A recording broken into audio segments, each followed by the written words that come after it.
Les invitamos a escuchar Hay mucha gente buena, un programa que dirige Almudena Delgado.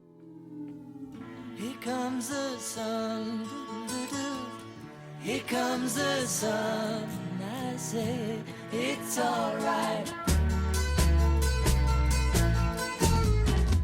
Little darling, it's been a long, cold, lonely winter.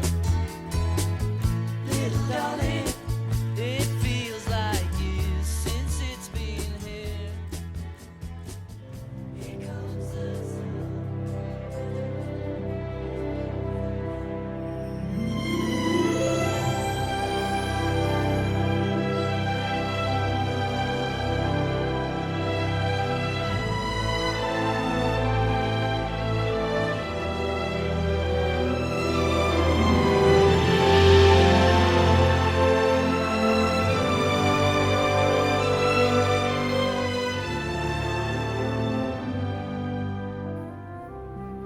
A pocas horas de la llegada del Papa León XIV a España, hemos querido recordar la primera visita que Juan Pablo II realizó a nuestro país. Por eso vamos a escuchar de nuevo al periodista y escritor Miguel Ángel Velasco, que vivió muy de cerca aquellos días históricos. También nuestros habituales colaboradores nos acompañarán esta noche el padre Miguel Márquez, Cayetana Jairi Johnson y la hermana Carmen Pérez. Muchas gracias, como siempre, por acompañarnos. Comenzamos.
testigo de excepción de aquellos 10 días que íbamos a recorrer con Juan Pablo II, esos 10 días en su primer viaje a España, es el periodista y escritor Miguel Ángel Velasco Puente.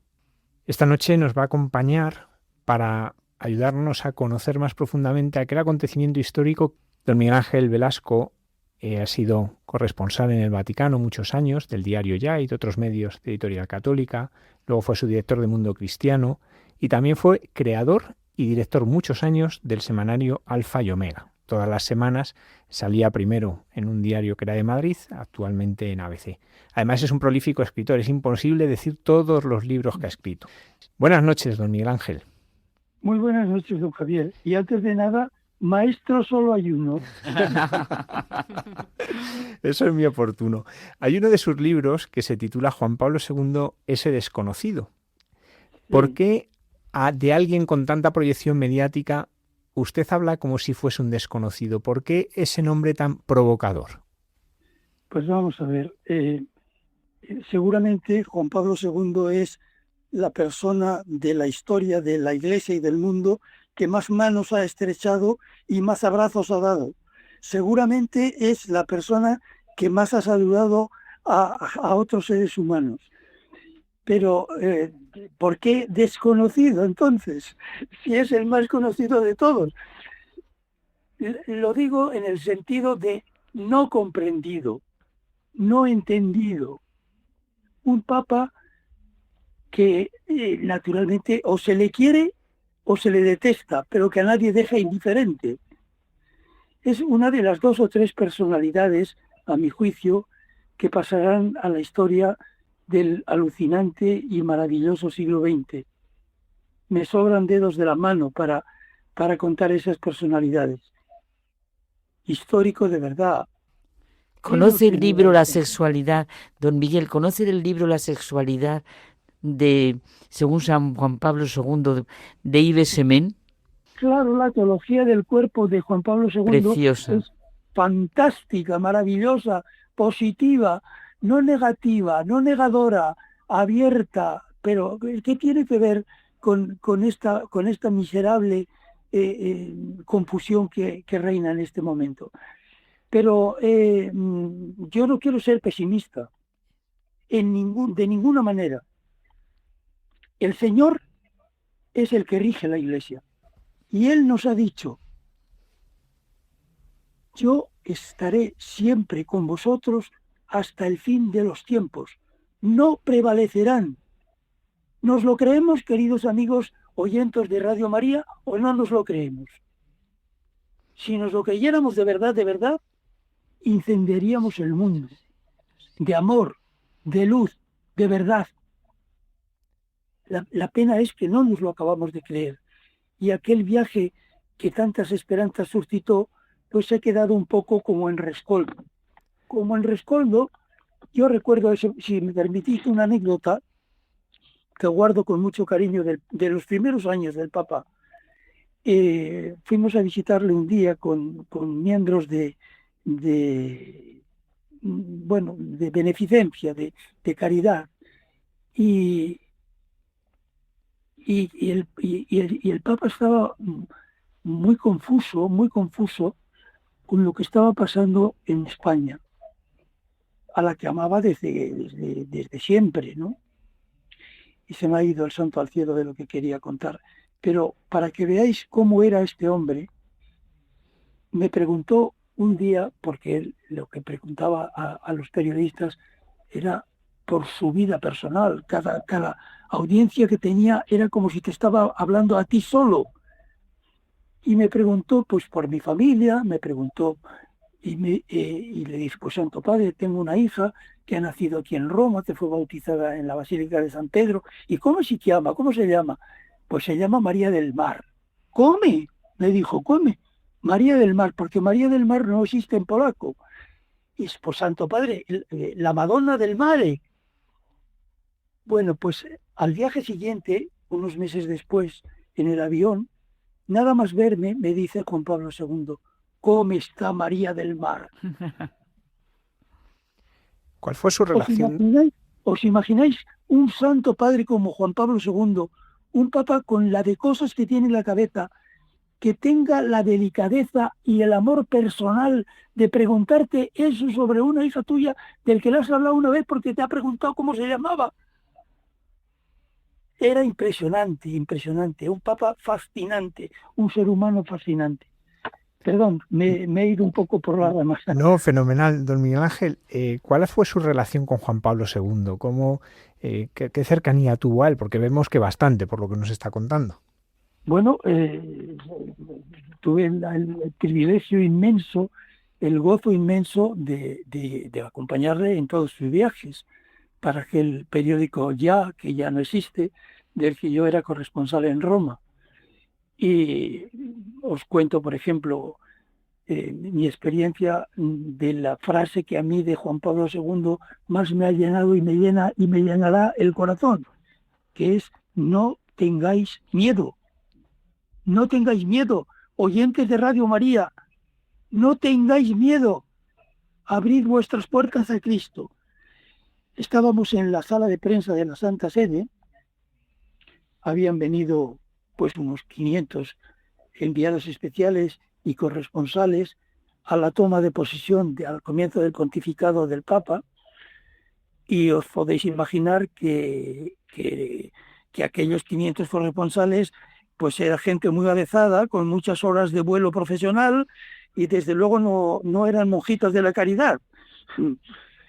Y estaba conectada la sala de prensa con la plaza de San Pedro, y empezó el Papa a hablar en aquella homilía fantástica y a decir: no tengáis miedo.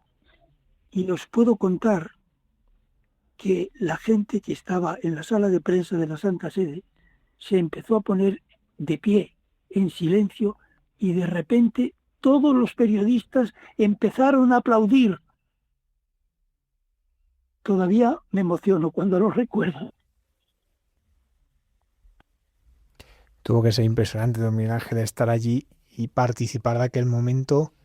Perdón, imaginad que veníamos de una iglesia de Juan Pablo II, de Pablo VI, de los últimos años de Pablo VI, que habían sido tremendos, pues las Brigadas Rojas, el asesinato de Aldo Moro, unas cosas tremendas. Y de repente viene un papa de la iglesia de las catacumbas, del otro lado del mundo, de una iglesia martirial, y te dice: no tengáis miedo, porque lo que veía es que estábamos todos llenos de miedo, llenos de complejos. Os podéis imaginar las crónicas que aquel día salieron de aquella sala de prensa de la Santa Sede. Don Miguel Ángel, ¿cómo se gesta la visita del Papa a España? Porque, claro, no tenemos que dejar de recordar que hasta entonces los viajes habían sido limitadísimos. Sí. ¿Cómo se gesta esta visita? Piensa que el Papa era un enamorado de Santa Teresa y de San Juan de la Cruz, y soñaba con visitar España. La España que como él dijo al llegar, el servidor de todos y esclavo de nadie, y decía: me atrevo a visitar, atraído por una historia de fidelidad y servicio a la Iglesia en la que la mayoría reza a Dios en español. Eso al Papa Juan Pablo II le tenía prácticamente enamorado de España. Que todo un continente reza a Dios en español porque España llevó allí la fe católica y les enseñó a decir: Padre nuestro que estás en los cielos. Estaba enamorado de España. Y entonces rezaba a Dios en español, y todavía estamos, gracias a Dios, todavía estamos viviendo de aquel oxígeno espiritual que fueron aquellos 10 días maravillosos por toda la piel de España. Vengo atraído por una historia admirable de fidelidad a la Iglesia y de servicio a la misma, escrita en empresas apostólicas y en tantas grandes figuras que renovaron esa Iglesia. fortalecieron su fe, la defendieron en momentos difíciles y le dieron nuevos hijos en enteros continentes. La porción más numerosa de la Iglesia de Cristo habla hoy y reza a Dios en español. Estas palabras que eran las que nos recordaba hace un momento don Miguel Ángel. Bueno, estábamos viendo esto, cómo se gesta este viaje, cómo se va pensando en realizar este viaje a España, que era un deseo muy profundo del corazón de Juan Pablo II. Claro, pues se gesta porque el Papa soñaba con venir a España y fue un sueño cumplido, como él mismo lo dijo en la Anunciatura: estoy cumpliendo un sueño, un sueño largamente acariciado, decía. Y claro, entonces esta España, lo que dijo en Santiago de Compostela a Europa, ahora que estamos en un año santo jacobeo, lo que le dijo a Europa, Europa, sé tú misma, vuelve a tus raíces, es lo que hoy tiene plena vigencia también para España. España, sé tú misma, vuelve a tus raíces. Y os cuento otra cosa preciosa de los primeros días del Papa. Contaba él: me enviaron a Roma para que viera todo, oyera todo, leyera todo, escuchara todo. Y entonces quien me envió me dijo: haz eso que te digo, oye todo, ve todo, lee todo, entérate de todo, y luego quédate con lo que te enseñó tu abuela. Don Miguel Ángel. Eso es lo que hay que decirle hoy a esta España, a estos jóvenes de esta España que tienen el rescoldo de la fe. Entérate de todo, vive todo con entusiasmo, sé joven, ama la vida y luego escucha a tu abuela y a tu abuelo. ¿Qué sería de esta España sin los abuelos? ¿Qué sería? Don Miguel Ángel, fueron muchos días, por la visita empieza un 31 de octubre y concluye un 9 de noviembre. ¿Cómo fue la respuesta del pueblo español? El Papa estaba entusiasmado, pero ¿y la gente? Bueno, la gente respondió perfectamente. Aquello fue un auténtico plebiscito. Yo no he visto nunca, yo he estado en todos los viajes del Papa Juan Pablo II y en ningún sitio he visto la conexión, la simpatía, la empatía interior que dominó España aquellos 10 días fantásticos. Luego ha vuelto en más ocasiones y aquello se ha consolidado, pero queda algo de aquellos días tan maravillosos. Esa es la pregunta que nos tenemos que hacer. ¿Qué es lo que queda? El Papa escribió 14 encíclicas, pero la encíclica más maravillosa de su pontificado, a mi entender, fue la de su ejemplo, la de su sufrimiento aceptado, la de no renunciar, la de quiero al hermano que me ha herido, a Ali Acá que le quiso matar en la plaza de San Pedro aquel 13 de mayo, la de no tengáis miedo, la de abrir vuestras puertas a Cristo. El ejemplo de Juan Pablo II, el ejemplo maravilloso, agarrado a la cruz, al sufrimiento, la cruz que dice el Evangelio, dice San Pablo, que es nuestra salvación y nuestra resurrección. Permitidme recordar las palabras de San Pablo sobre la cruz, porque la cruz está muy olvidada en estos tiempos que corren. Dice San Pablo: no sauten, nosotros en cambio, nosotros los cristianos, tenemos que gozarnos en la cruz de Jesucristo, in quo salus vita et resurrectio nostra, en la cual está la salvación, la vida y la resurrección nuestra. La palabra más importante del cristianismo no es cruz, es resurrección. Tenemos que resucitar. Tenemos que amar la verdad. Por favor, relean cuando tengan un rato, relean la Veritatis Splendor, el esplendor de la verdad. Mira, la libertad es una cosa fantástica, maravillosa, una condición sin la cual no se puede vivir. Pero nosotros sabemos que la libertad no hace libre a la gente. Lo que hace libre a la gente es la verdad. Y la verdad no es cuestión de consensos, ni de mayorías y de minorías. La verdad es la que es. La verdad es una persona que dijo, yo soy la verdad. Y el camino y la vida. Yo soy la verdad. Por favor, releed despacio, poco a poco, con vuestros hijos, con vuestros nietos, la encíclica Veritatis Splendor y después la Caritas in Veritate de Benedicto XVI. Don Miguel Ángel, el Papa venía precisamente a anunciar la verdad. ¿Cuáles son los momentos clave, a su juicio, de este largo viaje? Porque es verdad que se reunió con todo tipo de gente, con distintas realidades eclesiales, con casi todos los colectivos sociales, pero para usted, ¿cuáles son, por así decir, los momentos cumbre de esta peregrinación del Papa a España? El primero, el beso a la tierra española. El segundo, lo que dijo sobre el aborto al lado del Estadio Santiago Bernabéu. Eso, primero, no pasa nunca de moda. Eso es así, eso es así. El aborto, el aborto, hay un silencio atronador, clamoroso en torno al aborto. Hay una cobardía.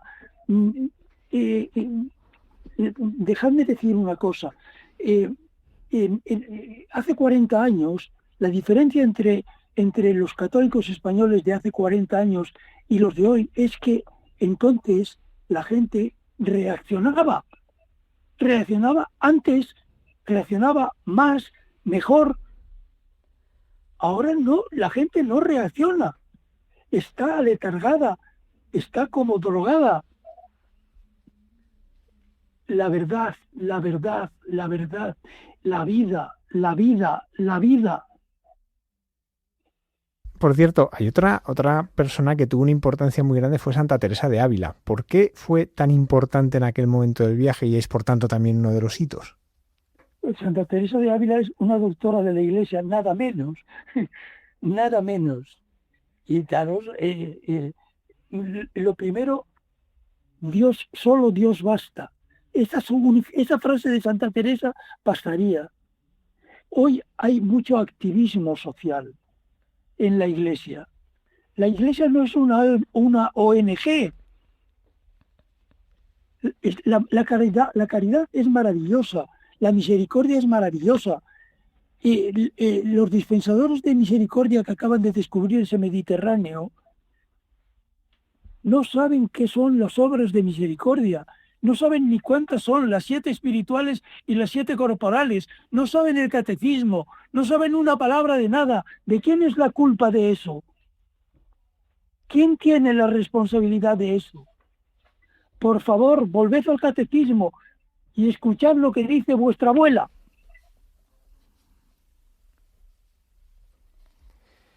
Miguel Ángel, de estos mensajes que dijo el Papa, este fue muy fuerte, el del aborto, pero bueno, la verdad es que él fue dejando mensajes a todos, ¿no?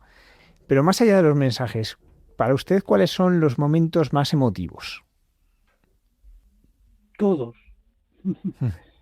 Todos. Fue como un tsunami espiritual. Por donde pasaba, levantaba olas de entusiasmo. Entusiasmo es una palabra que viene del griego y que significa en Dios, estar en Dios. Dios es lo primero. Eso vino a decirnos Juan Pablo II. Dios es lo primero.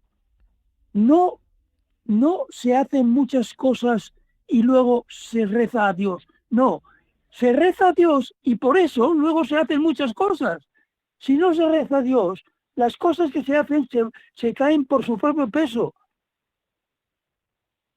La fe no consiste, la fe no vive de rentas. La fe hay que cuidarla y cultivarla cada día.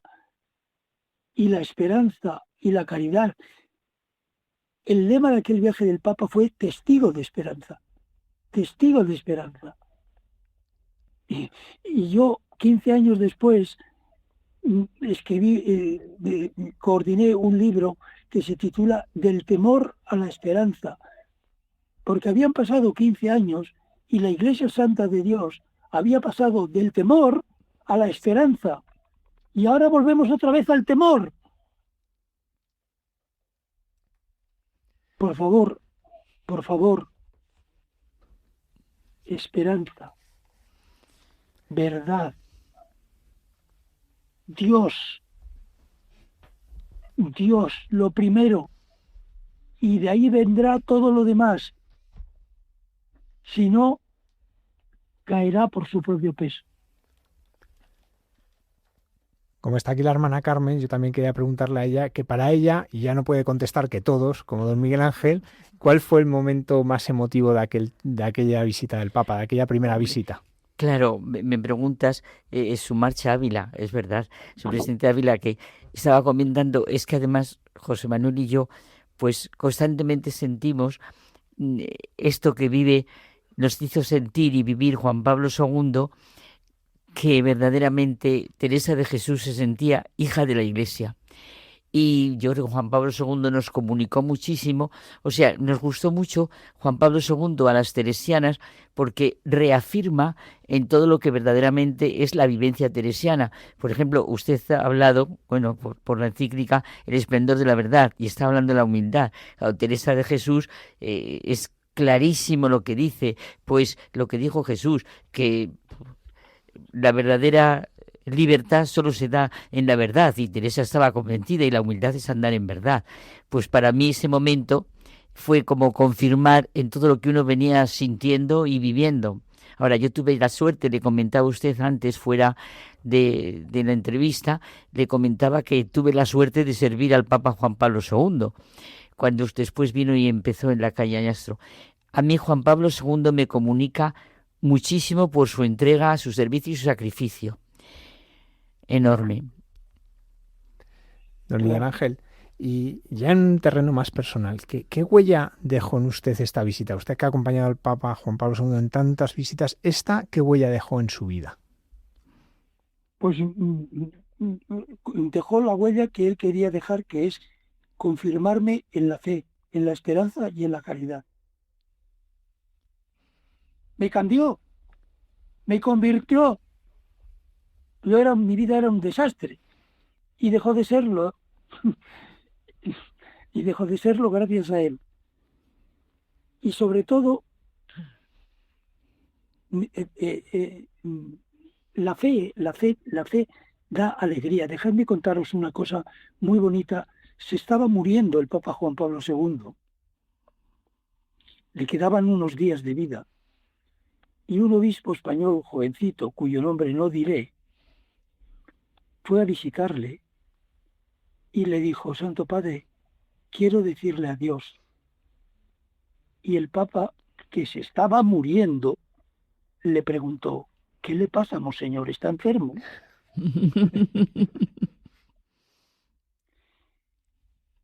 Humor cristiano es amor con H. La verdadera vivencia de la fe da la alegría cristiana. Me has preguntado qué me dio a mí Juan Pablo II.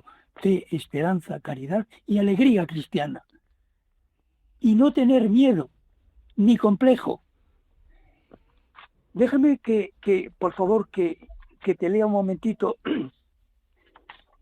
lo que escribí, el artículo que escribí al día siguiente hizo Juan Pablo II de España, tras su primera visita pastoral. Se titulaba Adiós y gracias. Leo solo un par de párrafos. Un extraño vacío, presentido pero extraño, y una nostalgia inédita y repentina se apoderó de España cuando anoche nos dijiste adiós. Habíamos esperado tanto tiempo tu firmeza, tu fortaleza, tu precioso cargamento de esperanza. Ha vivido nuestra patria en pocos años acontecimientos decisivos, pero ninguno como esta ventolera pentecostal, como este chubasco de gracia, como este chaparrón de fe. Te han bastado 10 días para borrar hasta la sombra de cualquier rencilla, de cualquier episodio que hasta tu llegada considerábamos trascendental. Te han bastado 10 días, querido Juan Pablo II, para hacernos un poco mejores, un poco más hermanos, un poco menos egoístas. Andábamos un poco desorientados, temerosos, como sin brújula, como aquella tarde en el lago de Tiberíades, los hombres de la barca de Pedro, a los que Cristo tuvo que llamar hombres de poca fe. A mí me gusta mucho recordar el episodio evangélico de aquella barca. Lago de Genesaret, tempestad, y Jesucristo se hacía el dormido. Se hacía el dormido. Tengo la impresión de que al Señor últimamente le encanta hacerse el dormido. Le encanta hacerse el dormido para ver si aviva nuestra fe y para decirnos, como dijo aquellos pescadores del lago de Genesaret, hombres de poca fe, si estoy yo aquí, no tengáis miedo. Don Miguel Ángel, en todo esto que vivió aquellos 10 días, de lo que fue usted testigo privilegiado, cuéntenos alguna anécdota de las que atesora en el corazón, de estas cosas que uno no olvida, aunque pasen los años, y que son ilustrativas de cómo era Juan Pablo II. Pues mira, por ejemplo, el Papa, aquel verano de los 3 papas, muere Pablo VI en Castel Gandolfo, Juan Pablo I dura 33 días, y yo era corresponsal entonces en Roma, y naturalmente estuve en la entrada de Juan Pablo I. Y Juan Pablo I, que era el Papa de la sonrisa, y que sin él no se explican muchas cosas que vinieron luego, entraba al encuentro con los periodistas como hacen los italianos, con las manos juntas así, sacudiendo las manos como diciendo, la que me habéis liado, pero ¿qué me habéis hecho? Me habéis hecho. Juan Pablo II entraba como un huracán. Paloma Gómez Borrero escribió una crónica que se titulaba Huracán Boitila. Como un huracán, hablando en inglés, en alemán, en francés, en español. Bueno, impresionante. Recuerdo cuando estábamos en Nigeria, por ejemplo, en la selva, habían los negros, aquellos cristianos de color habían limpiado la selva y había casi 1 millón de personas en aquella selva. Y al volver en el avión, un amigo comunista, un gran periodista, pero comunista, ateo, le dijo al Papa, Santo Padre, lo que usted les ha dicho a esa multitud sobre el matrimonio y que no se puede tener más de una mujer, y eso es imposible. Y el Santo Padre se sonrió maliciosamente, era pícara la sonrisa de Juan Pablo II, y le dijo, caro Alceste Santini, imposible non è. ¿Quién le ha dicho a usted que es imposible? ¿Y quién le ha dicho a usted que ser cristiano sea una cosa fácil? Ser cristiano es una cosa difícil. Usted sabe mucho de socialismo, pero yo de socialismo sé un poco. ¿Qué te parece? Un momento que ha mencionado es la muerte de Juan Pablo II. ¿Cómo la vivió usted? Porque fue un momento, es verdad que toda la Iglesia estábamos unidos mirando a esa ventana, pero ¿usted cómo la vivió? La viví de rodillas, rezando. con mucha emoción y con mucha paz interior, y dándole gracias al Señor por el regalo inmenso de aquel Papa que tardará muchos años en la historia de la Iglesia en volver otro igual. Muchos años. Pensad que le preguntábamos una vez en el avión, dicen que es usted, Santo Padre, dicen que es usted un Papa conservador y de derechas. ¿Y sabe lo que dijo? ¿De derechas yo? Yo no soy de derechas ni de izquierda. Yo soy de arriba y de por dentro. Pues don Miguel Ángel Velasco Puente, muchísimas gracias por habernos acompañado esta noche y compartir con nosotros, pues por un lado, lo que fue aquel viaje del Papa a España, pero también sus profundas vivencias junto a él. Muchísimas gracias. Yo os agradezco a vosotros de todo corazón el haberme hecho recordar aquellos días tan fantásticos. Que Dios os bendiga. Un fuerte abrazo y gracias a todos los oyentes de Radio María. Ese milagro. Muchas gracias. Un abrazo. ¿Y cómo lo vivisteis vosotros, la visita de San Juan Pablo II? Y me miran a mí porque soy la mayor de las que está aquí. Pues claro, yo ahora al recordar lo que dice don Miguel Ángel, sí que quizá lo veo de otra manera, sí que viví profundamente la humanidad de Juan Pablo II transmitiendo lo que es el verdadero cristianismo. Y a mí de Juan Pablo II siempre me ha conmovido, lo que le preguntaba, siempre me ha conmovido eso que José Manuel y yo comentamos tantísimo. Lo que más humaniza es el cristianismo. Y es verdad.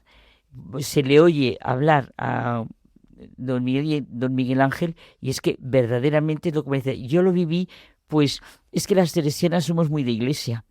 Y somos muy, en fin, soy hija de la Iglesia, que comentaremos después José Manuel y yo por las dos fiestas que tenemos. Y yo lo viví eso, profundamente, tuve la suerte de que fue Ávila, o sea, era como si fuera una visita a casa y a sentir así completamente lo que era la compañía. Además, os confieso una cosa, yo me acuerdo perfectamente en el momento que eligieron Papa a Juan Pablo II, a mí me entusiasmó porque es que le gustaba mucho Max Scheler.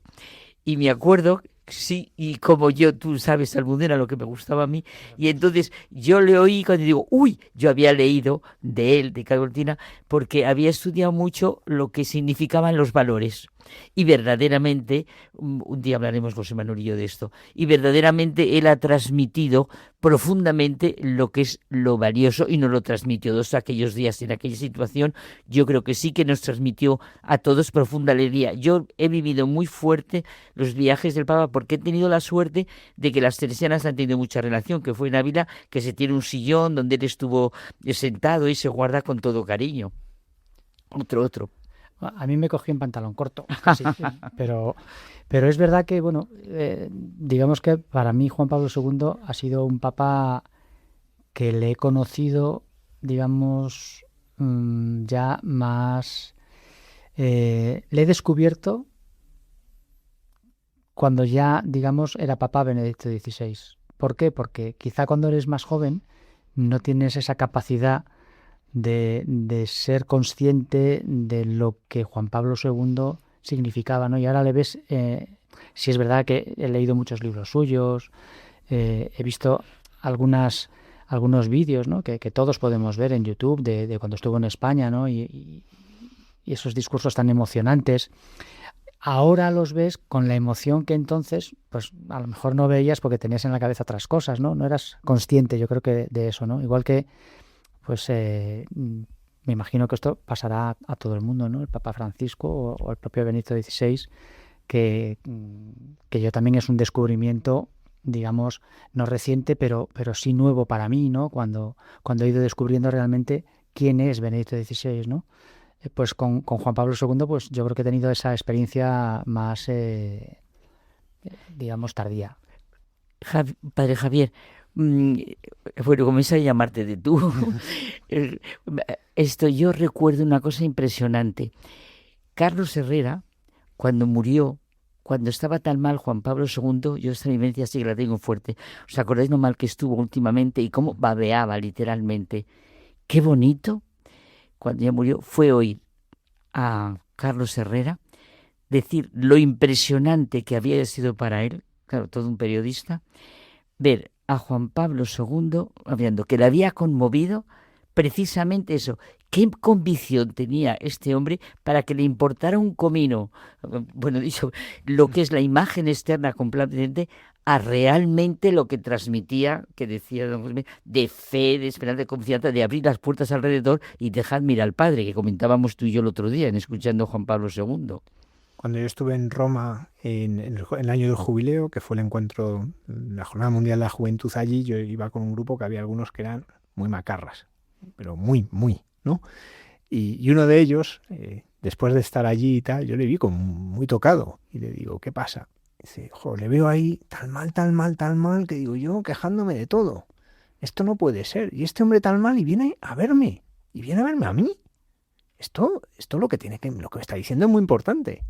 ¿No? Y era eso, le había tocado la fragilidad, ¿no? Así como el Papa del año 82 era un Papa que era eso, lo que comentaba Miguel, un huracán, cayó, era un desbordar. Y deportista, claro. Los deportistas que era. Sí, a mí me hace gracia a veces cuando, porque ha pasado igual luego con el Papa Francisco, ¿no? Que empezaban, es que ha hecho, y decías, lo que hizo Juan Pablo II cuando también empezó, ¿no? Que aquello sonó a novedad, o sea, no a algo distinto, pero que aquello era desbordante. Pero yo en el año 82, que tenía 9 años, yo recuerdo perfectamente, mi padre nos hizo unas banderas de papel charol, eran banderas de España y del Vaticano.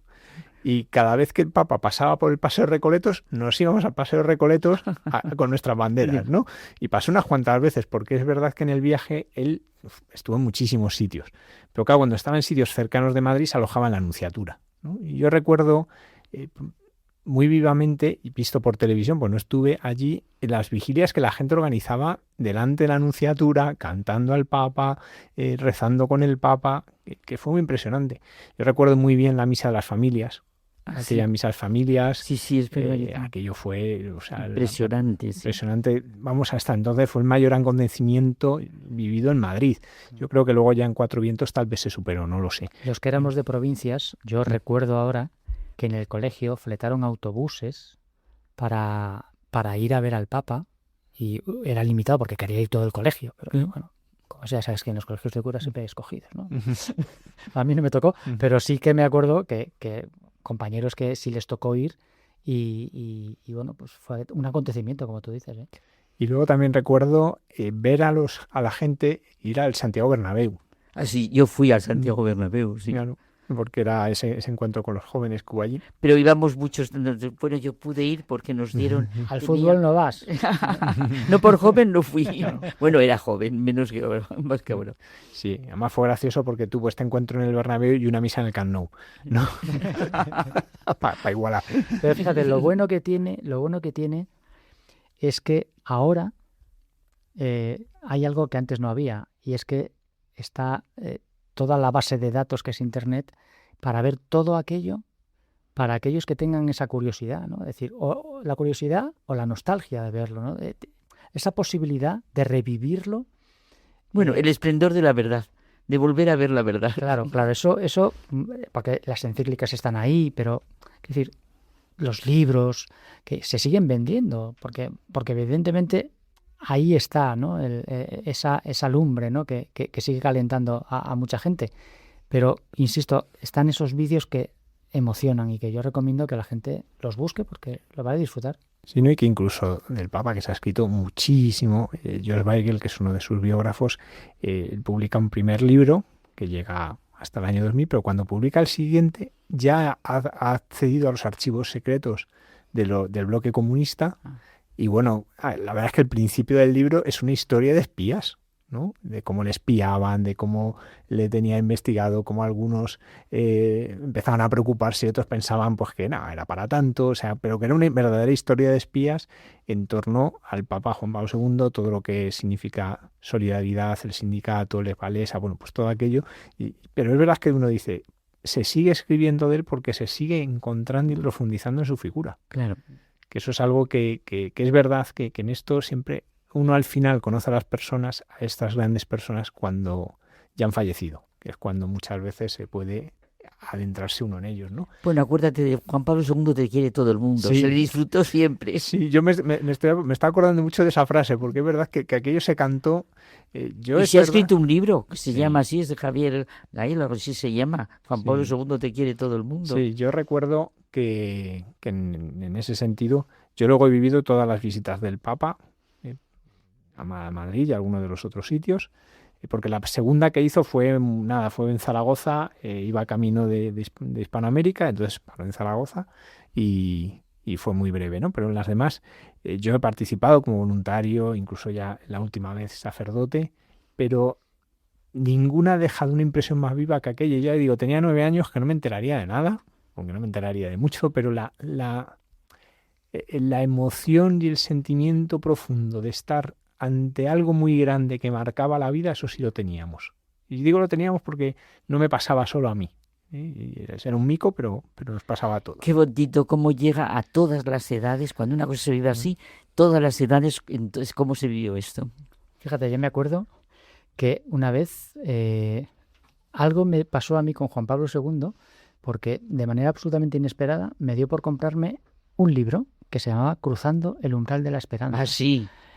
Y le he leído, no me acuerdo las veces que le he leído, pero es el típico libro que le compras casi no por casualidad, porque por casualidad no se compra un libro, pero sin una expectativa concreta, y al final es un libro que hasta ya el propio título ya te está abriendo la puerta, ¿no? Cruzando el umbral de la esperanza. Es decir, yo creo que cuando compré el libro no entendí el título y lo he entendido años después. De hecho, a veces se dice que Juan Pablo II fue el Papa de la Esperanza, Benedicto el Papa de la Fe, de hecho es el que pone un año de la fe, Es una y maravilla. el Papa Francisco el Papa de la Caridad, Caridad. ¿no? Como indicando, claro, que ninguno de los tres olvida ninguna de las otras virtudes teologales, pero que cada uno ha subrayado una de ellas. Y es que es verdad que es que ahora nos hemos acostumbrado a que el Papa viaje. ¿No? Ahora está en Bahrein, de hecho, ¿no? O sea, ya es casi normal. De hecho, a veces dicen, va poca gente, claro. Es que las primeras veces iban multitudes. Según va pasando el tiempo, la gente ya, bueno, pues se va acostumbrando. Ya no es algo tan novedoso, ya es algo que... Y luego también que hay un factor que a veces se nos olvida. Es que en aquella época, en el año 82, había una tele y un número muy pequeñito de radios. O sea, o ibas o lo seguías por la radio y la tele, no había más. No es como ahora que viene, me quedo viéndolo en internet, ¿no? Claro. O sea, entonces era... Y eso... esto tiene muchas ventajas porque me permite ver lo que está pasando en Bahrein, por ejemplo. Pero... Antes participabas del hecho histórico. Ahora somos la mayoría de las veces meros espectadores. Antes estabas allí. Sí. Estabas allí. Sí, en ese Alguna punto... ventaja tiene que tener lo de tener años. Sí, no, pero que es verdad que en ese sentido lo notas mucho, ¿no? Que a lo mejor eso ahora pasa, viene el Papa a España y en un colegio en Santander pues no organizan un autobús. No. Porque a lo mejor lo ponen en pantalla en la clase, pero eso hemos perdido. Y luego, yo a veces lo digo, que yo ya estoy cansado de vivir días históricos todos los días. Claro. Porque vivimos días históricos todos los días, ¿no? Todos los días hay pasa algo histórico. El día de... Claro. Pero Pero eso pasa hasta con el fútbol. Sí. Antes era el partido del siglo y ahora es que cada temporada hay un partido del siglo, hombre, ¿no? Claro, pero que es verdad que cuando has vivido algo que sí que es histórico, en el sentido que ha marcado, porque marcó la vida de... Bueno, Juan Pablo II marcó la vida de la Iglesia, pero marcó la vida de España en aquel momento. Y de Europa. Y de Europa y nuestra vida, porque cuántas personas tienen el Papa a San Juan Pablo II, le tienen muy profundamente metido en el corazón, porque ha sido su Papa en el sentido de que con él han descubierto la fe, les ha tocado. Oye, además, será una tontería, pero ¿verdad que fue muy significativo de cara al mundo que fuera un papa polaco? O sea, se acaba Roma, se acaba, y en ese momento como si fuera una apertura, era el momento de madurez o de apertura o lo que fuera, y entonces viene un papa completamente distinto y viene a Roma. No, y que era un cambio en la forma comunicativa. Exacto, completamente distinto. Claro, lo que pasa es que es que olvidamos, ¿no? Pero fue una ruptura total en muchas cosas, con modos de hacer, que también va muy unido, porque claro, este papa es el papa que pasa de ese mundo de que la televisión y la radio eran al mundo de Internet, y en cierto modo lo propicia, ¿no? Es decir, que en cierto modo él va por delante en muchas cosas, en modo comunicativo, que nos parece eso, pues ese discurso en el balcón, y dices, claro, tú escuchas los de otros papas y son estupendos, ¿no? Pero aquel momento en que normalmente salía, bendecía y ya está, de repente dice unas palabras, y palabras que llegan al corazón, porque como recordaba Miguel Ángel, es que en un momento muy delicado. Claro, es que cuando viene a España y se va a Horcasitas a bendecir la primera piedra de 10 parroquias, es que es un momento que en España la droga está dando duro. En aquellos barrios era tremendo, pero en casi todos. Sobre todo en Madrid, por ejemplo, en las grandes ciudades era tremendo. Claro, cuando el Papa grita contra la droga en el Bernabéu, claro, hoy lo escuchas y parece, bueno, pues parte Normal. del pack, ¿no? Sí. Parte del pack que pues eso, que se dice, ¿no?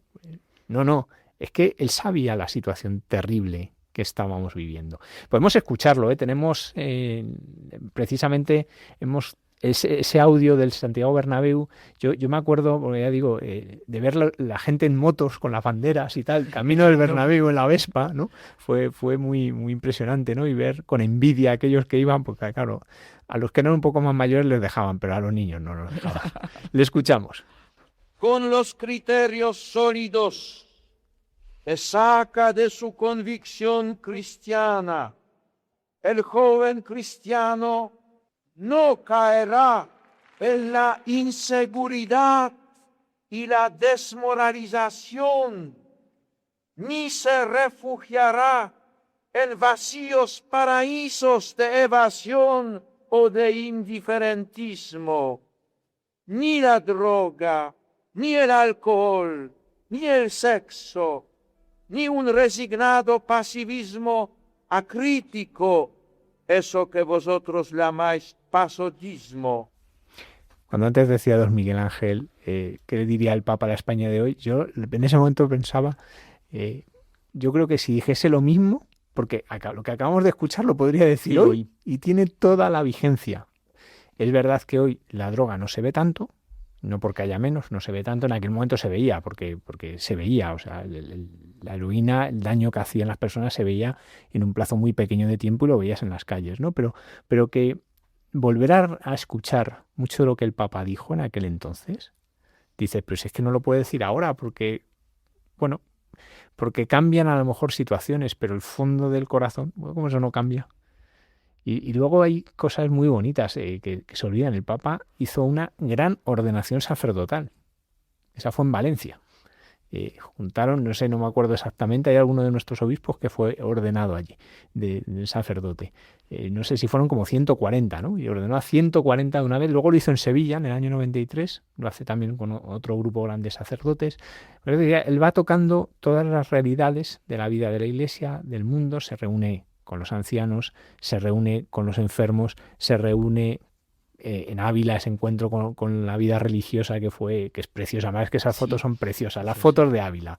Uy, Todo sí, lleno sí, de ya lo creo, religiosa. claro. Eso es. Eso. Yo lo que decía antes, José Manuel, que es verdad que uno además lo puede buscar y puede buscar, por ejemplo, ese documental que el Papa que amaba España hace un recorrido de una hora y hace un recorrido por los viajes que emociona porque te vuelve a aquello, ¿no? Aquello que vivimos en aquella época, y al que no lo vivió tal vez pueda entender un poco de muchas de las cosas que han pasado luego, ¿no? Y que hemos vivido luego. Javier, pero no podemos dejar esto sin citar lo que él mismo dice, que todo el misterio de Jesús lo conocemos por María. A mí una cosa que me impresiona de Juan Pablo II es el amor que tenía la Virgen. Me encanta, yo ahora cuando vemos los domingos el Ángelus del Papa, ver el totus tus, me encanta.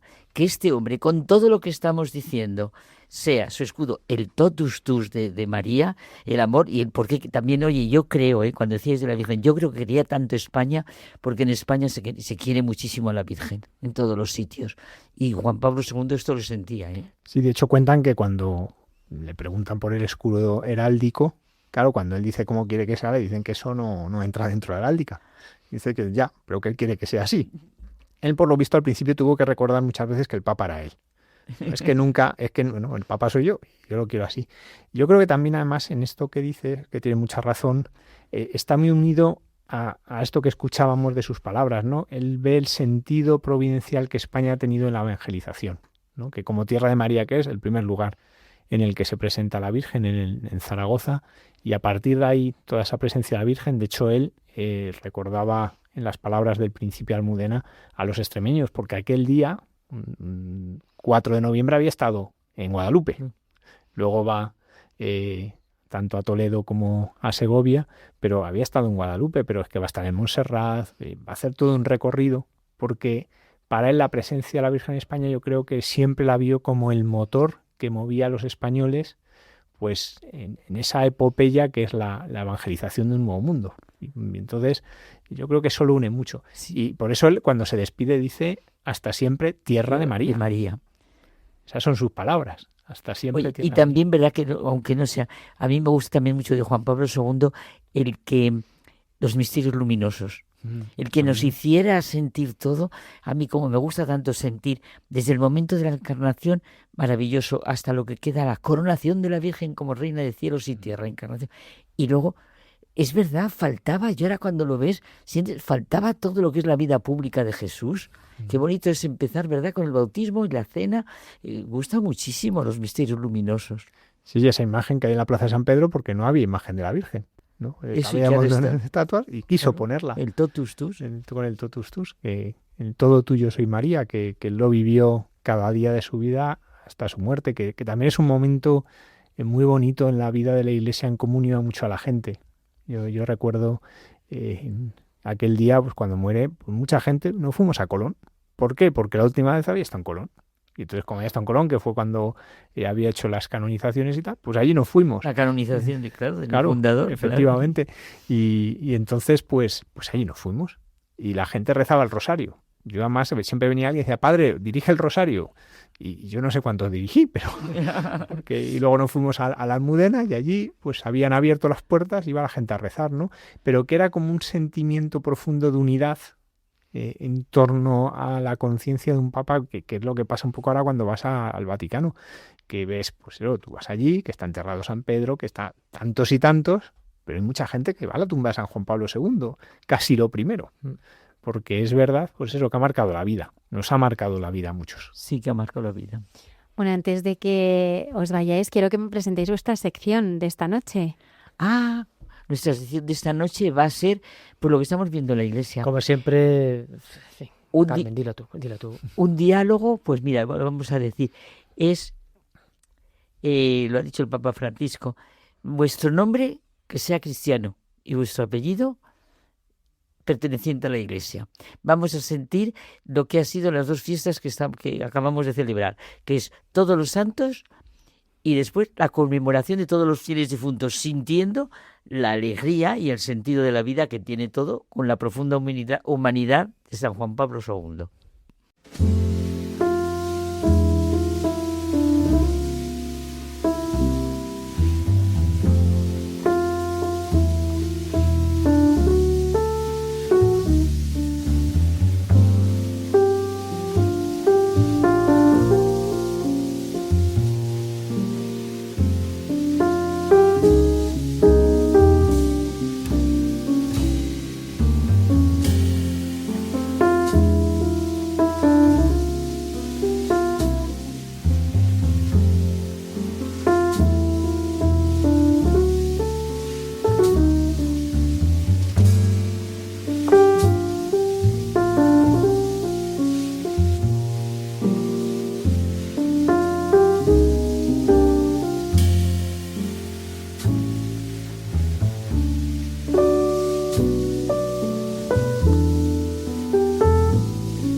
Escuchamos ahora al padre Miguel Márquez y a los guiños que Dios le ha hecho esta semana.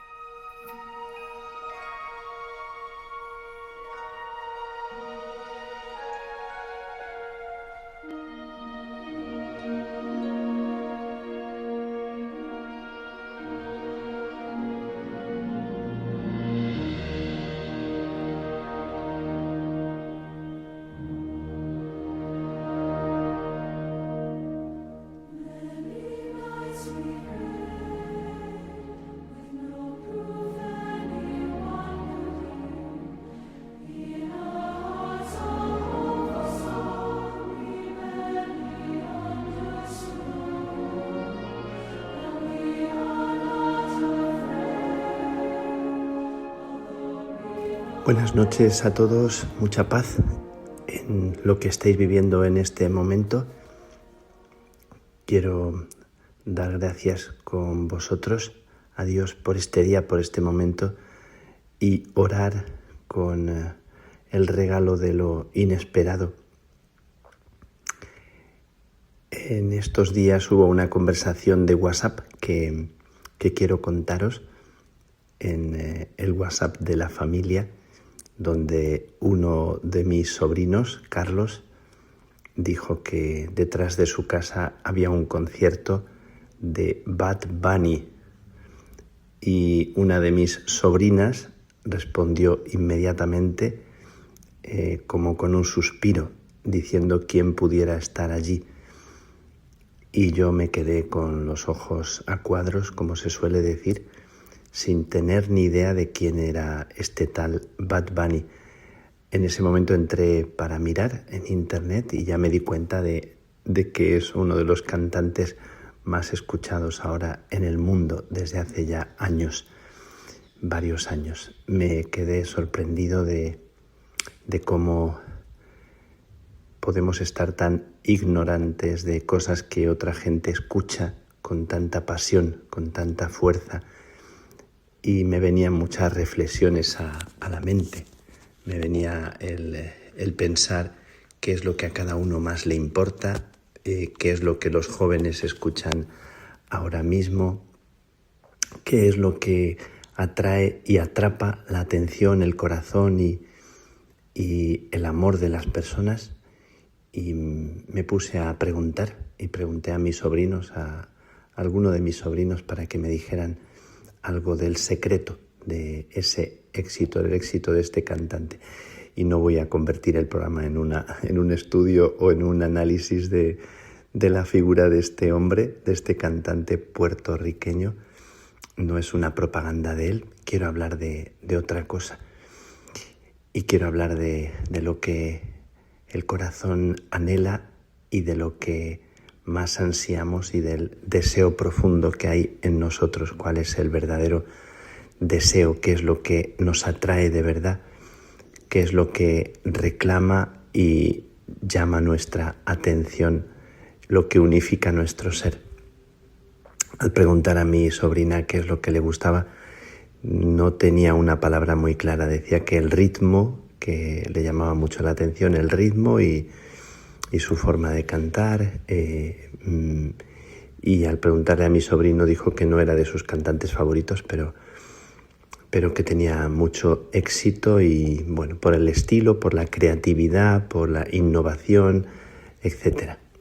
Bueno, pues se ve que el éxito de este hombre tiene que ver también con el marketing, tiene que ver también, bueno, con letras que no son letras muy trascendentes, que hablan de cosas como el baile, como el dolor de soltar, como amar mientras se está vivo y amar lo más que se pueda, etc. Letras que no son muy trascendentes. Así que pensando que estos días había una charla, una conferencia que han anunciado en la ciudad en la que yo nací, que es Plasencia, y se anunciaba una conferencia sobre Juan de la Cruz, San Juan de la Cruz. Estamos en el centenario del doctorado y de la canonización, en el tercero de la canonización y el primero del doctorado. y había una conferencia que se ha anunciado mucho y han ido, creo que, no sé si apenas 20 personas haciendo un esfuerzo, repartiendo carteles, y yo me pensaba la figura de Juan de la Cruz, que es un hombre de una profundidad, de una sabiduría, de una espiritualidad tan honda, no provoca, no tiene el gancho. Tendremos estos días un congreso en Ávila dedicado a su figura, y ha habido también un congreso en Segovia hace poquitos días, y en todo el mundo se están organizando en este centenario distintos actos, ¿no?, para recordar a una figura que en vida no fue muy aplaudida, no tuvo mucho éxito, podríamos decir, aunque, como cantaba la canción de Mecano, curiosa frase, yo dispuesto a triunfar como San Juan de la Cruz en el Carmelo, decía la canción de Mecano ya de muchos años atrás. Triunfar cuando en realidad lo que sucedió en su vida fue que fracasó, pero el triunfo de Juan de la Cruz es otro, es el triunfo de la profundidad, de lo auténtico, pero no por eso reclama o por eso provoca un éxito en cuanto a la audiencia, como os estoy contando. Bueno, me llama mucho la atención qué es lo que realmente vende. 20 personas vienen a una conferencia de un carmelita que es muy ameno, que es una persona muy ilustrado, que lo hace muy bien, que apenas lee papeles y tiene una capacidad y una memoria, y es un hombre que suele ser muy sabroso en lo que dice. Y Bad Bunny, que tiene 80 millones cada mes de personas que le siguen. Bueno, imaginad las cifras. Pero no quiero seguir ahondando en el tema del cantante, sino en el impacto que me ha producido, y también como me interesa conocer qué es lo que atrae el corazón, qué es lo que realmente nos despierta, qué es lo que en un momento dado nos puede hacer abrir los ojos y despertar el deseo profundo que hay en nosotros. Esa ansia profunda, esa ansia que a mí me hizo en un momento de la vida cambiar lo que me estaba atrayendo por algo que impactó como una novedad, y tuvo que ver con el silencio, con la espiritualidad, con un amor que yo sentí que era verdadero. Eso de lo que he hablado tantas veces, que yo creo que es el secreto de nuestra vida, como en el corazón de la herida hay un amor que es único, que es irrepetible y que nos hace sentir que nuestra vida es preciosa. Pues quería compartir con vosotros que este fin de semana se celebran también los 400 años de una persona que es totalmente un polo opuesto, o no. Ana de San Bartolomé fue la mujer en cuyos brazos murió Teresa de Jesús. Era su enfermera, era una hermana lega, se decía entonces, de velo blanco, una mujer que era analfabeta y que se convirtió en una mujer sabia desde la autenticidad del corazón. Dicen que el éxito verdadero es la autenticidad, es la verdad. Cuando una persona descubre su verdadera vocación, su verdadera misión, cuando una persona es ella misma, esto que se dice tanto, y cuando una persona se deja en el fondo de su verdad, también en su limitación, en su pequeñez, cuando acoge una palabra que le hace descubrir quién es de verdad, quién eres de verdad. Me parece que el gran éxito de la vida, desde que nacemos hasta que morimos, es reencontrar nuestra propia casa, reencontrar la verdad. Y yo siempre pienso que esa verdad está en la mirada de otro con mayúsculas, que dice nuestro nombre de una forma única y nos hace respirar. Bueno, esto que compartimos tantas veces y que para mí es solo decirlo me hace respirar, me hace sentir que esto es verdad. Ana de San Bartolomé, que fue una mujer también creativa, una mujer que, no teniendo cultura intelectual, fue una mujer sabia y escribió bastante con mucha sabiduría. Una mujer que se la ha encasillado en la historia y que sin embargo escapa a los encasillamientos y que a veces ha sido fuente de conflicto o de interpretaciones o de manipulaciones, y sin embargo Ana de San Bartolomé es una figura muy lúcida y que tiene para nosotros una palabra para rescatar el carisma teresiano sin enfrentamientos, sin divisiones.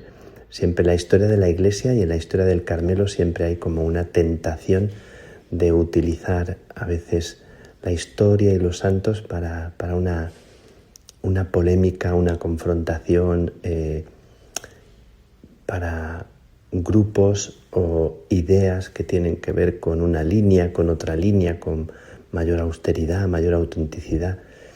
Ana de San Bartolomé es como la revolución de la sencillez y de la ternura, una mujer intrépida y atrevida, creativa, que fundó en Europa y que expandió el carisma teresiano, y ese fue su lema y su anhelo, y el fuego que le ardía en el corazón era ese.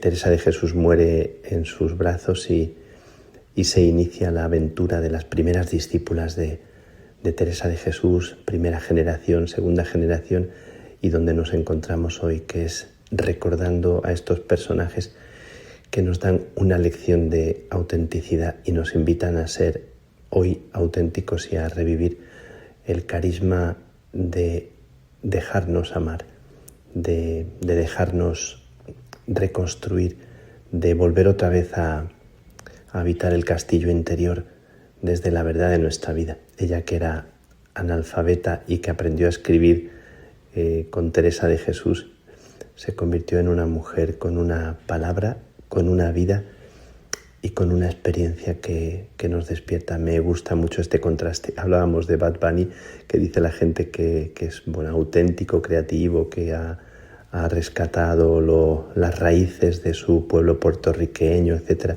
Y lo ha hecho con originalidad. Se habla de la psicología de su éxito.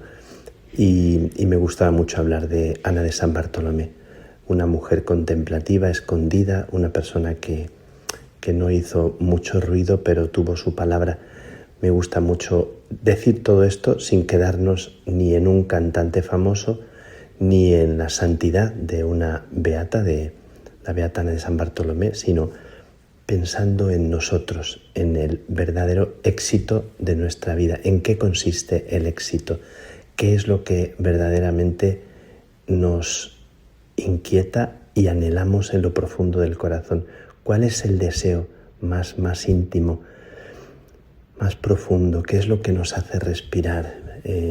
Os lo digo y descanso por dentro cuando pienso en quién me hace respirar y en qué me hace levantarme por la mañana y sentir que mi vida sonríe.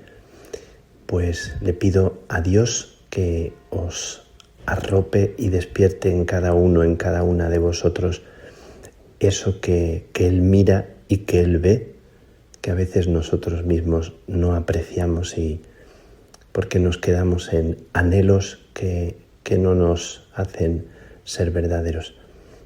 Que el Señor bendiga esta alegría interior que está para ser descubierta en ti.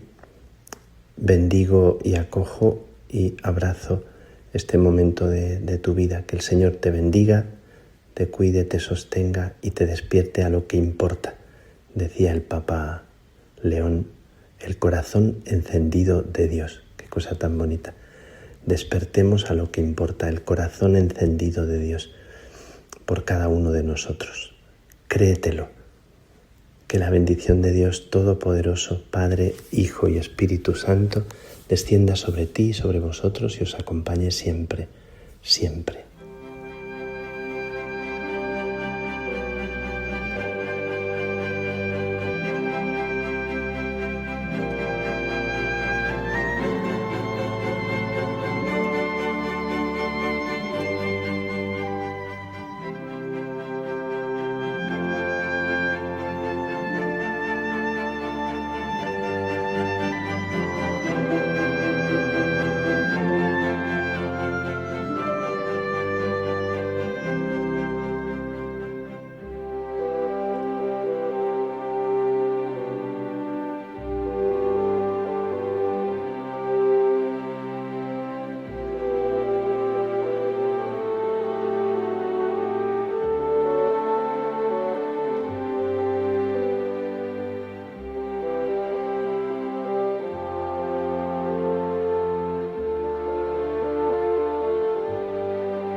Sobre uno de los pasajes del Evangelio de esta semana nos habla Cayetana Jairi Johnson en Jesús en su tierra.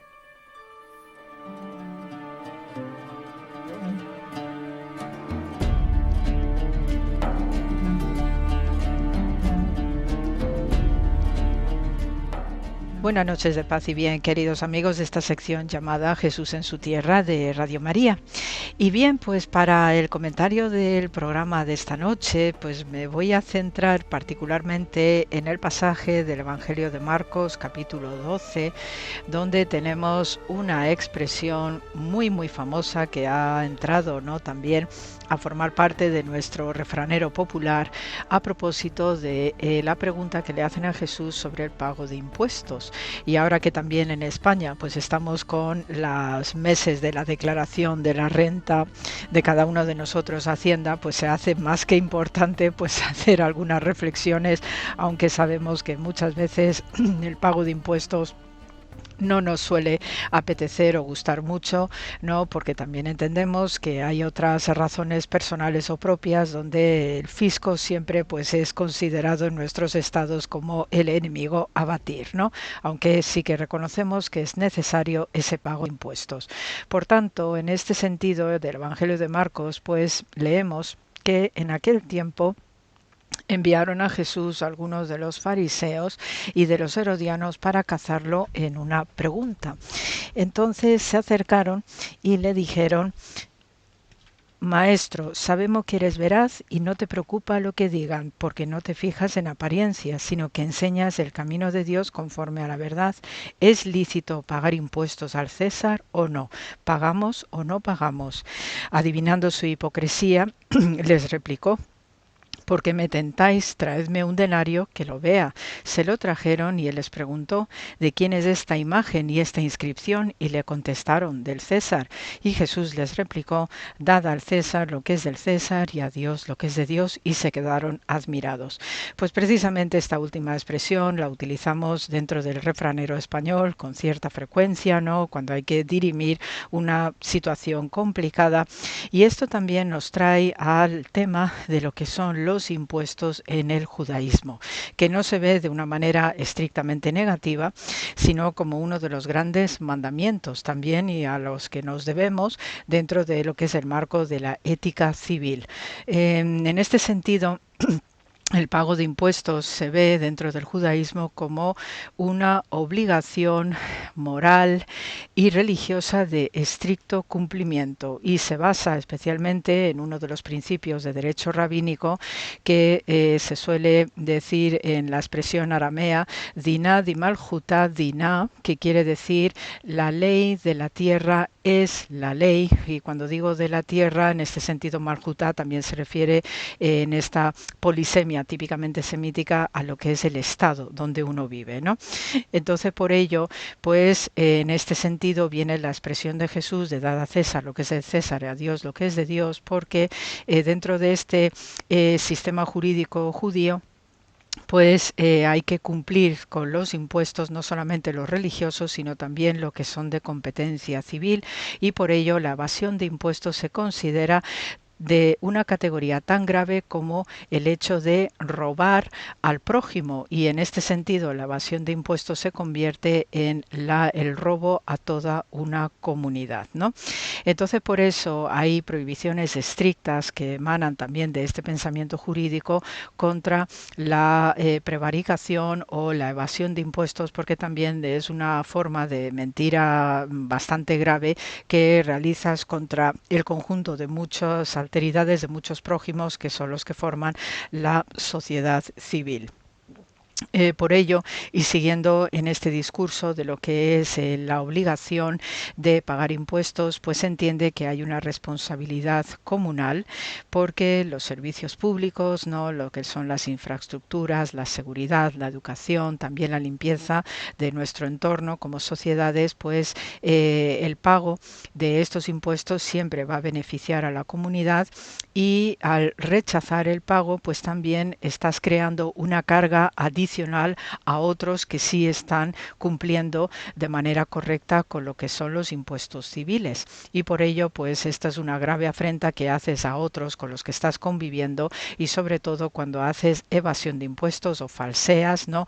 Porque también todo eso pues va a hacer que se recargue no solamente hacia ti, sino también a aquellos miembros que hayan participado, que probablemente no conozcan que uno está engañando al fisco, y por ello pues se considera una afrenta gravísima y un pecado de primera magnitud, ¿no?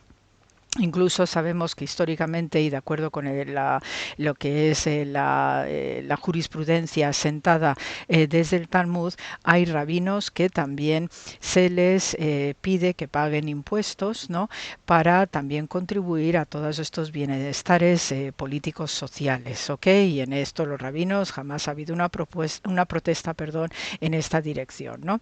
También se considera, por el otro aspecto de lo que es el fisco, que cuando se cobran impuestos abusivos, esto sí también se considera un abuso de la ley, y entonces a veces, y por desgracia en las comunidades judías y a lo largo de la historia, ha visto estas comunidades una serie de cobros fiscales abusivos contra sus gentes por puro antisemitismo, ¿no? Y entonces en este sentido pues también esto ha traído pues bastantes complicaciones desde el punto de vista de la coexistencia y la convivencia social, porque diversos reinos de la órbita occidental y también en la parte oriental, sabemos que los turcos, por ejemplo, no hubo épocas en las que se grababa de manera específica a los judíos, pues sí sabemos también que en reinos cristianos de Occidente también los judíos sufrieron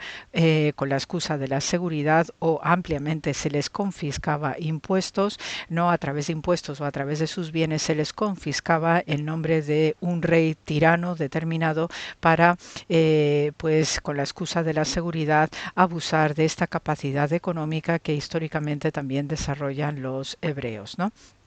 Desde el punto de vista también, digamos, religioso, pues sabemos que está el diezmo que se solía entregar al templo, y entonces en esto sí que tenemos pues una amplia trayectoria que arranca desde el momento que existe el tabernáculo en el desierto, con el entorno de Moisés, de Aarón y todos esos primeros sacerdotes, ¿no?, que van apareciendo en el escenario.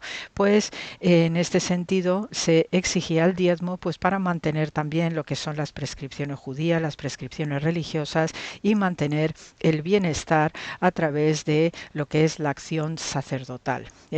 Igualmente, dentro de lo que es este bienestar comunal, pues existe lo que es la tzedaká, que es la limosna de caridad, que se tiene que dar obligatoriamente porque se considera que también es un acto de justicia de cara a la comunidad, ¿no?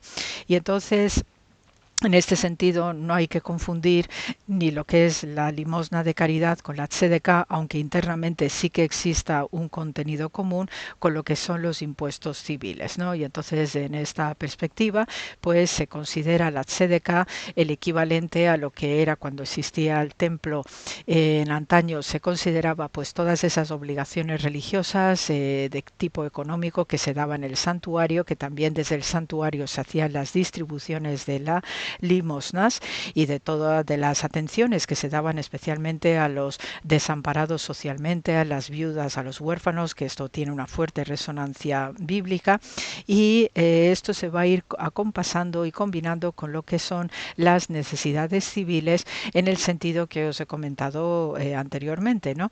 El hecho de preservar lo que es una limpieza de las ciudades, lo que es también los servicios básicos, ¿no?, de seguridad, una policía, o también mantener una serie de instituciones, de estructuras que también sepan coordinar a todos los que habitan en una ciudad, ¿no?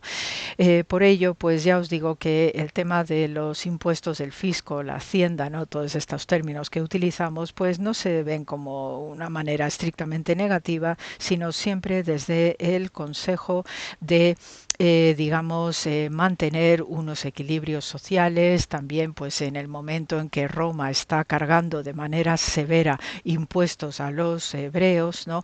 Pues también Jesús lo que está suplicando a través de este pasaje del Evangelio es mantener una calma, una quietud para no alterar el orden público, sabiendo que Roma en ese momento es sumamente poderosa y esto podía traer una desgracia mayor. Dentro de lo que son todas las anécdotas que tenemos también a través de los relatos rabínicos, pues hay uno bastante curioso acerca del patriarca Abraham y su esposa Sara, y entonces en uno de estos comentarios rabínicos que tenemos, pues podemos leer en un midrash que cuando Abraham está bajando a Egipto, ¿no? Ya sabéis estas bajadas, ¿no? Que suelen tener con cierta frecuencia los hebreos al país de los faraones, cuando hay hambrunas, cuando hay una necesidad económica importante, pues no solamente tenemos el pasaje bíblico que le dice a Sara, di que eres mi hermana, etcétera, digo, porque así no me van a matar, todas estas triquiñuelas no propias del mundo patriarcal, sino que también hay una anécdota adicional por el cual pues Abraham en este momento de la entrada a Egipto, donde se pagaban también unos impuestos o unos peajes para entrar cruzando una frontera, que es algo que también tenemos en nuestro mundo. Sabemos que en la legislación del antiguo Próximo Oriente, pues el cruce de fronteras también exigía unos ciertos pagos de impuestos. Pues hay una historia cuanto menos curiosa donde Abraham se libra de pagar ese peaje cuando cruza Egipto, porque para proteger a Sara, nos dice este comentario rabínico, pues Abraham escondió a Sara en una caja, ¿no? En un cofre de estos que utilizarían probablemente de viaje, ¿no? Que también esa es una costumbre muy antigua. Y entonces, pues los oficiales, ¿no? Encargados de las aduanas o de las fronteras, pues le pararon y que pagase la cuota, el peaje que tenía que pagar por cruzar la frontera. Entonces Abraham sí estaba de acuerdo en hacer ese pago, ¿no? Y en este sentido, pues también los oficiales egipcios le iban a cobrar unas tasas en función del cargamento que llevara, ¿no? Es como decir, pagar unos impuestos por llevar unos bienes con los que tú vas a comerciar. Y entonces, en este sentido, pues se ponen a cuestionarle, a preguntar a Abraham qué es lo que llevas. Y entonces, pues le dice que lleva, Abraham le dice, ¿no? Que lleva unas prendas de vestir, y entonces dice, y voy a pagar por esas prendas de vestir. Le preguntan los egipcios, ¿llevas oro? Dice, sí, y voy a pagar por el oro que llevo. ¿Llevas sedas, llevas piedras preciosas? Y Abraham le dice, sí, voy a pagar por todo esto que llevo, ¿no? Y entonces siempre Abraham estaba diciendo que iba a pagar por cada una de las cosas las que iba a comerciar entre los egipcios, ¿no? Y entonces ya cuando llegan al cofre donde está escondida Sara, dice, no puedes pagar hasta que no nos muestres lo que contiene este cofre, ¿no? Y entonces pues Abraham por necesidad abre el cofre y aparece Sara, y como era una mujer tan bella, tan bella, tan bella, y de hecho Sara se convierte en un modelo de belleza para todos los hebreos, pues los egipcios se quedaron tan fascinados porque el aspecto tan brillante que tenía Sara iluminó a todo el país de los antiguos egipcios, al país de los faraones, y por tanto le perdonaron el pago de esa tasa de cruce de fronteras precisamente por la belleza de Sara. Así que con esta anécdota que nos cuentan los rabinos, y a propósito de impuestos, pues os manda mucho amor como siempre. Gracias por la escucha y hasta la semana que viene.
Como cada viernes, damos la bienvenida a la hermana Carmen Pérez y a José Manuel Palomeque en Entre tú y yo.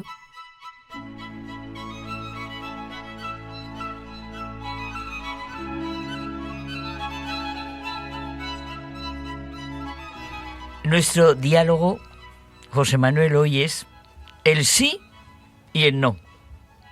Es que tenemos la libertad para conceder a cada fase de nuestra vida un sello característico y realizar la tarea que nos es propia y para la que Dios nos ha dado capacidad.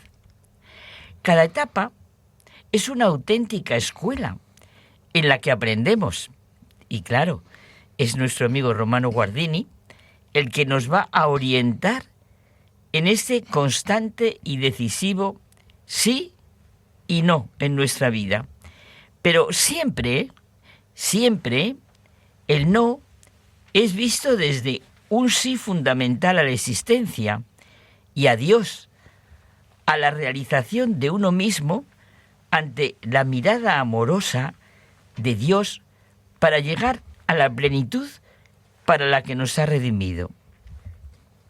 La necesidad de ver el no desde el sí transforma esta palabra negativa en una aserción a la autenticidad, a la verdad, a la libertad, a priorizar lo que realmente importa y es necesario.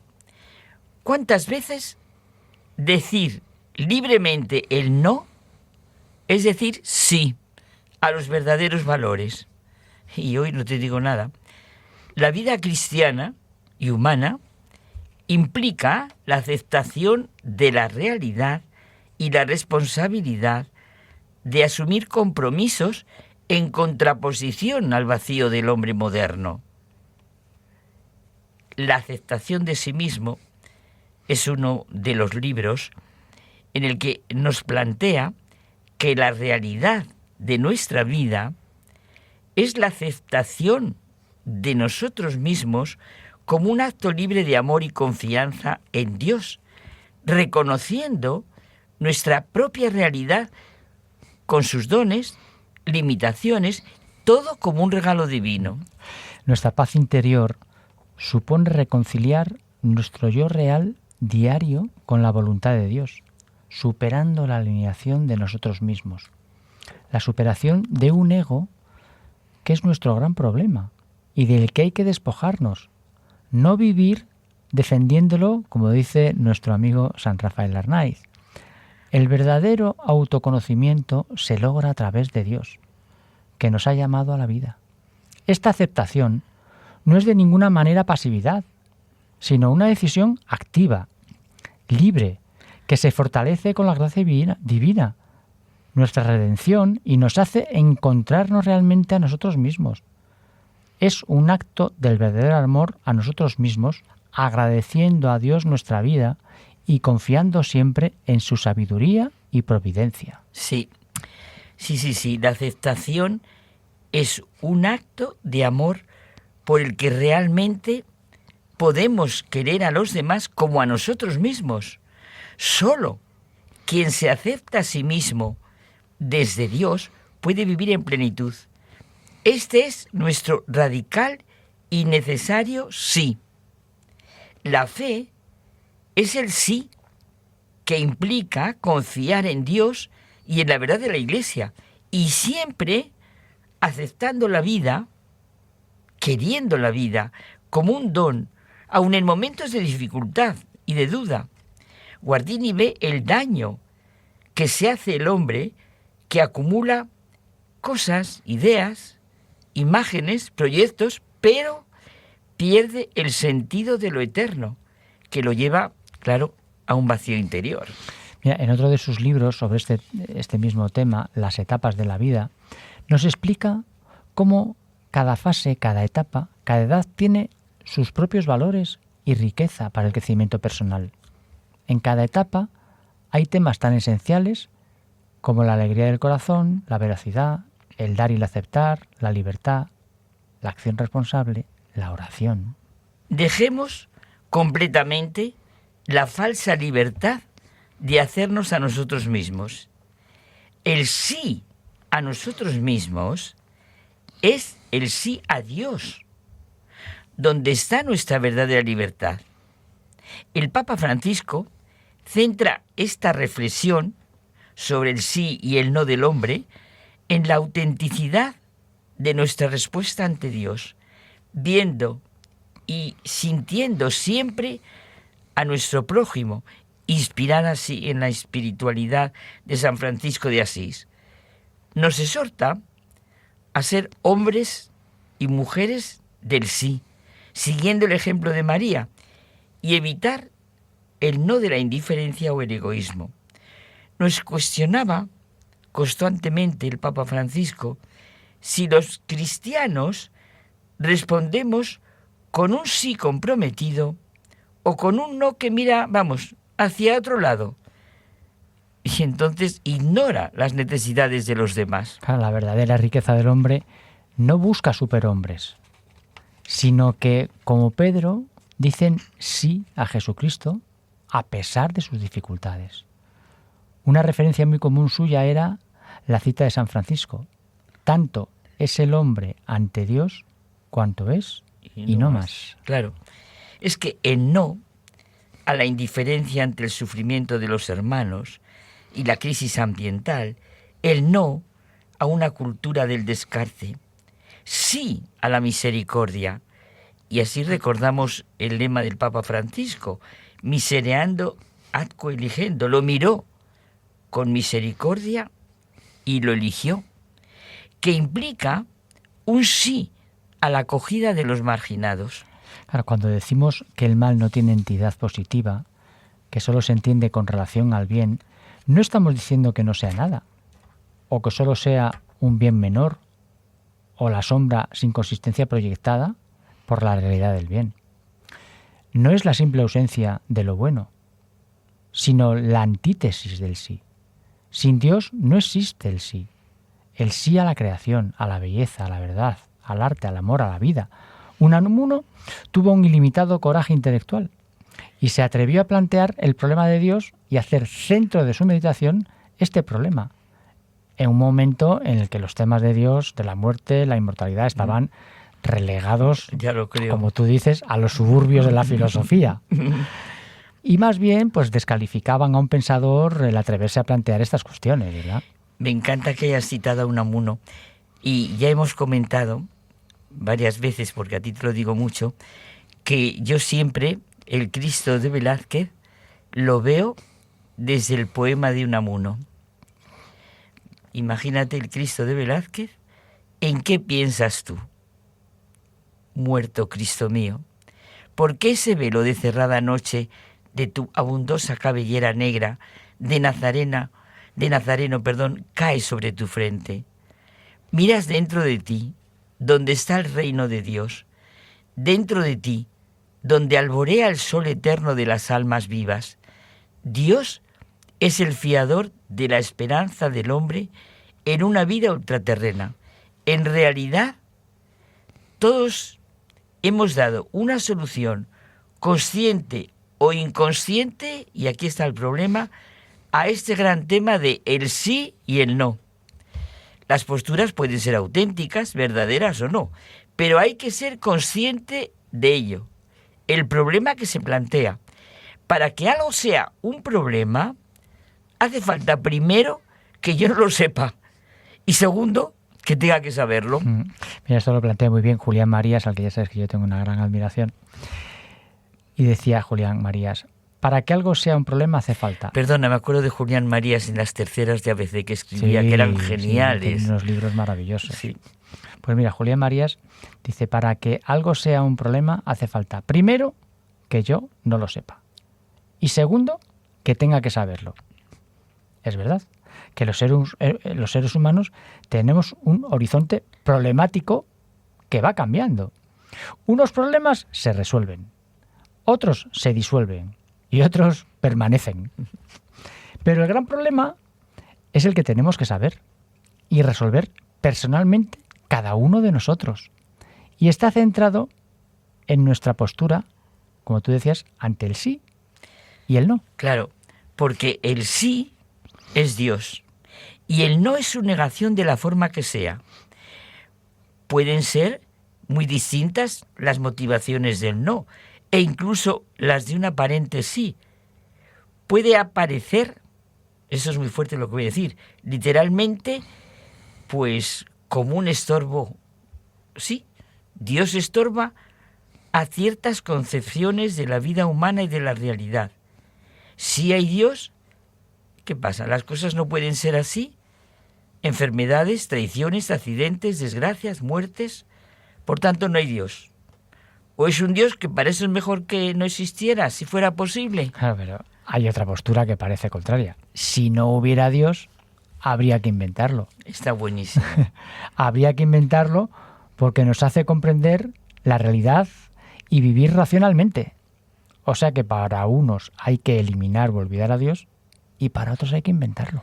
Y todo esto porque nos descompone o encaja el cuadro, porque no nos permite instalarnos en cierta forma de pensamiento en la que nos situamos para interpretar la realidad de una manera, bueno, que nos interesa y que nos parece bien a nosotros.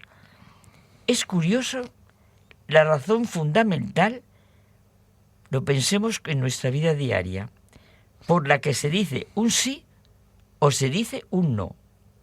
En nuestra vida interior y en el abrirnos a Dios, la verdad es que nunca acabaremos de abrirnos y comprender la inmensidad divina. Nunca termina uno de admirarse, sorprenderse, de sentir estupor. Vamos, y así lo es, de descubrimiento en descubrimiento, avanzando a través de esa sencillez infinita, de este bien inmenso, de este amor sin medida. Si el sí a Dios, sin el sí a Dios, todos son límites. El sí nos desvela completamente las maravillas que hay y provoca una admiración siempre nueva. Pensémoslo, si digo sí a Dios con todas las consecuencias. Es, Carmen, a la luz de la realidad del sí que hay que decir ciertos noes. Con el sí que es Dios, con el sí a Dios, todo es valor y riqueza. Todo tiene sentido. Es verdad, pero esto pensemos lo que parece una tontería, pero sintamos en nuestra vida lo que son nuestro sí y nuestro no. Por eso, todo está cimentado en el cristianismo sobre el sí de María, momento esencial que permite la encarnación y, por tanto, el cimiento de la historia de la salvación. Hágase en mí según tu palabra. Ejemplo máximo de confianza en Dios frente a la incertidumbre y las pruebas. Solo de nosotros depende que vivamos de este sí, ¿verdad, José Manuel? Como el que dio nuestra Madre María. Así es. Hasta la semana que viene.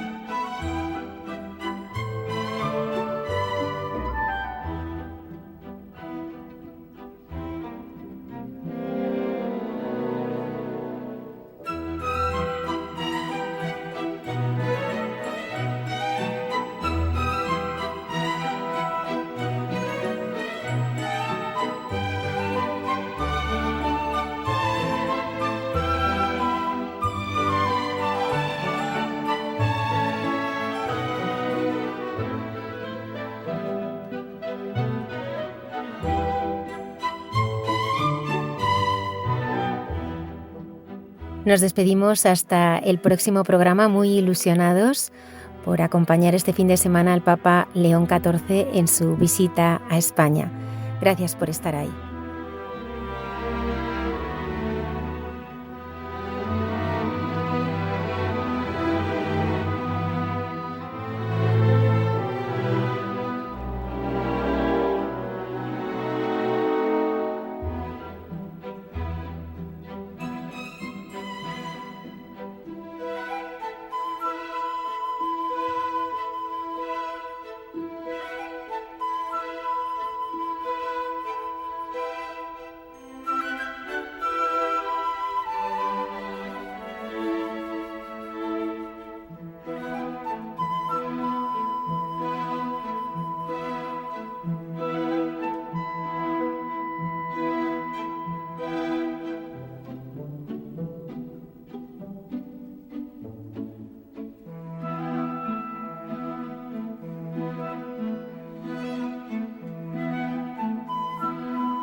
Han escuchado en Radio María Hay mucha gente buena, un programa que dirige Almudena Delgado.